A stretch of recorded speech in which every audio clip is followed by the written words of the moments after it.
देखभाल। सरला, यह लो, मैं इकट्ठे 4-5 सूट ले आया हूँ। जो पसंद हो वह सिलवा लो, बाकी वापस कर दूंगा। राकेश ने आंगन में बैठी सरला से कहा। अरे, आप तो लगता है कि सारी दुकान ही उठा लाए। मैंने तो सिर्फ 2 साड़ी किया था। मैं कौन कह रहा हूँ कि तुमको सब लेने हैं, बस करवा के लिए आया हूँ। अब बुढ़ापे में क्या पसंद और क्या नापसंद। अच्छा, मम्मी सूट पहनेंगी, रसोई में काम करती हुई मुझे क्या करोगे? दिमाग खराब हो गया है इन बुढ़ा बुढ़िया का। जरा सा भी उम्र का लिहाज नहीं। अभी कल ही मम्मी जी कह रही थी कि सूट बनवा लूं तो आराम हो जाए, और आज पापा जी उनके लिए सूट ले भी आए। मैं बिल्कुल सही कहती हूँ कि पापा जी सचमुच बिल्कुल ही जोरू के गुलाम बन गए हैं। बहू, जरा देखो आकर कौन सा सूट हमारे ऊपर अच्छा लगेगा। सरला ने स्वभाव के अनुसार रुचि को आवाज लगाते हुए कहा।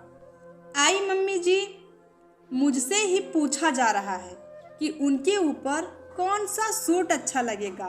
शौकीनी तो कोई इनसे सीखे। मन ही मन भुनभुनाती हुई रुचि जबरदस्ती शब्दों में मिठास घोलते हुए बोली। मम्मी जी, आपने यह भी नहीं सोचा कि इस उम्र में आपके ऊपर सूट अच्छा भी लगेगा कि नहीं?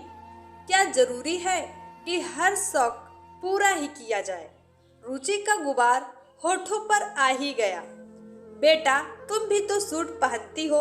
हम लोगों ने तुम्हें तो कभी मना नहीं किया। और हाँ, जरूरी तो नहीं कि हर चीज शौक के कारण ही नहीं पहनी जाती। कभी कभी कुछ पहनने की मजबूरी भी हो जाता है। सरला से पहले राकेश बोल पड़े। ऐसा भी क्या मजबूरी पापा जी? रुचि फिर चिनकते हुए बोली। बेटा, अनजान तो नहीं हो तुम, लेकिन फिर भी बताता हूँ कि तुम्हारी मम्मी से एक तो अब 5 हाथ की साड़ी संभलता नहीं है, दूसरे उसको आसानी से बांध नहीं पाती, और तीसरे साड़ी धोने में भी उनको दिक्कत होती है। तुमसे 1-2 बार धुलने के लिए कहा गया तो तुमने साफ मना कर दिया। अगर मैं धोता हूँ तब भी तुम सहेलियों के सामने मेरा मजाक उड़ाती हो कि पापा जी तो मम्मी जी की बीमारी के बाद बुढ़ापे में बिल्कुल जोरू के गुलाम हो गए हैं।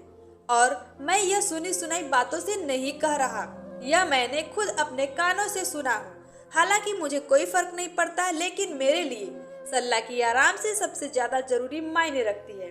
बस इसीलिए उसके लिए सूट ले आया। बल्कि यह काम तो तुमको करना चाहिए था कि सास की परेशानी समझती, लेकिन तुम लोगों को तो उनके सुख दुख से क्या लेना देना। कहते कहते राकेश की आंखों से आंसू आ गए। करीब साल भर पहले ही सरला को पैरालाइसिस का अटैक पड़ा था। बेटे बहू दोनों ने हाथ खड़े कर दिए कि मुझसे नहीं होगा, इनकी सेवा कोई नौकरानी रख लीजिए। लेकिन राकेश ने सरला की सेवा का बीड़ा खुद उठा लिया। तुम लोगों को परेशान होने की कोई जरूरत नहीं। वह मेरी जीवन संगिनी है, तो उसकी देखभाल की जिम्मेदारी हमारी है। और राकेश की दिन रात की अथक सेवा से वह ठीक हो गई थी, लेकिन पूरी तरह से नहीं। अब तो रुचि से कुछ बोलते ही नहीं बना, और वह चुपचाप रसोई में चली गई और राकेश दर्जी को सूट सिलने के लिए देने चले गए।